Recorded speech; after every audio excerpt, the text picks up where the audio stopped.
In today's video, I'm going to show you how you can change the color of your background from gray to white in under 1 second.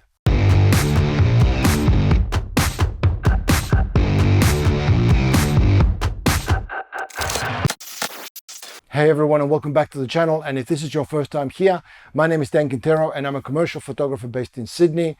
And today I wanted to make a video to show you the way that I change my backdrop from gray to white very quickly without actually having to change the backdrop. So I do the whole thing in camera, and it's something that's really made a difference to my revenue. So I'm actually making more money by implementing this technique. I have explained this before, but a lot of people still have questions about exactly how it works. So today I'm going to show you step by step how I do this. Now, I don't have a subject to help me here today. So we have my trusty mannequin head over there. I call her Tracy. So she's going to be helping us out today.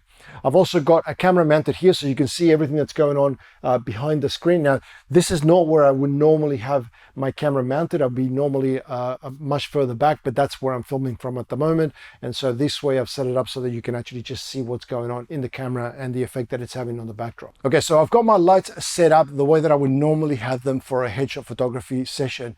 And this is based around the Peter Hurley system. And if you don't know who Peter Hurley is, you need to Google Peter Hurley Headshot Crew. That's going to take you to Peter's education site, where if you want to learn about headshot photography, I highly recommend it.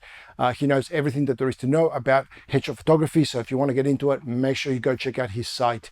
Now, the lighting setup is usually something that is based around trying to simulate window light. And so you can see that the three lights that I've got in here are very soft, very close to the subject, and it's in fact doing that. It's simulating window light.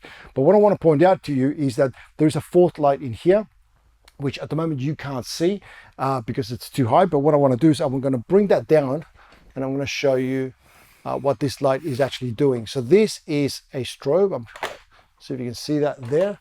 This is just a strobe, and it's got a standard reflector in front of it, but it's also got a grid. Now, if you don't know what a grid is, it's just something that you put in front of lights so that it doesn't spill out everywhere. So this is, I'm not sure what size this is. I think this is just the wide one, the big one. So if I find out what size that is, I will put it in the bottom of the screen here. But that goes on in the front of the grid. And so what happens, in front of the light, I should say, but what happens is that that's going to prevent the light from going everywhere. If I didn't have that, the beam of light would be really, really wide. This just narrows everything down. And so what it allows me to do is I can point this flash to my gray backdrop. Okay, so if I just take a picture now with no strobe, just the way that I've got my lights set up, you can see that I've got my photograph and I've got my gray backdrop, and the backdrop is coming out gray because the backdrop is in fact gray. Okay, so you can see it in there.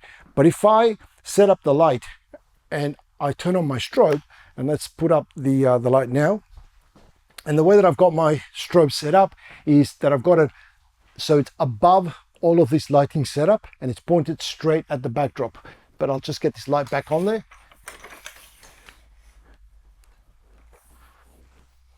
Okay, so that light is now pointed directly at the backdrop. So I'm going to take exactly the same light, the same shot again, but with the strobe on.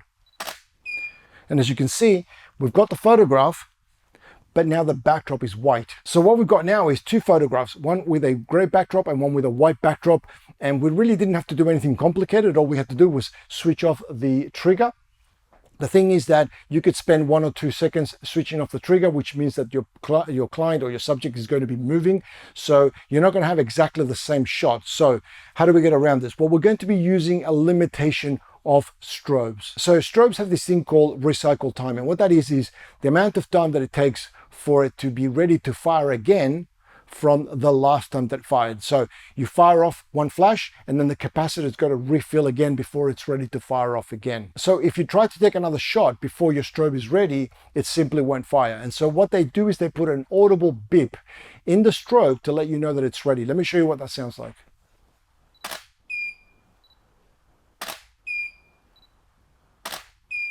That beep there is telling me that the strobe has recharged and it's ready to go again. So this is the limitation that we're going to use in order to get our two exactly the same shots, but with different backdrops. So what we're going to do is take two shots really, really quickly so that we don't give the strobe enough time to recover. And what we should end up with is two shots almost practically the same, because we're going to do it very quickly, but one's going to have a white backdrop and one's going to have a gray backdrop. Let's have a look.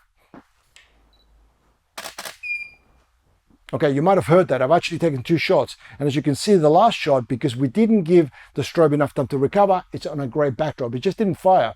And then the one before that is in a white backdrop. Now, I took those very, very quickly, so had there been a real person in there, there would have been absolutely minimal movement. You wouldn't have been able to tell the difference between the two different shots. And this is the experience that I find.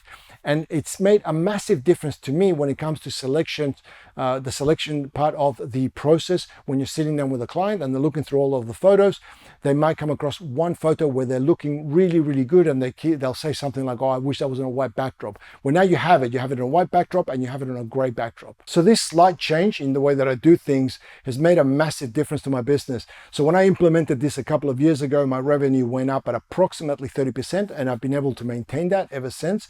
And it's been purely accredited to just this one change.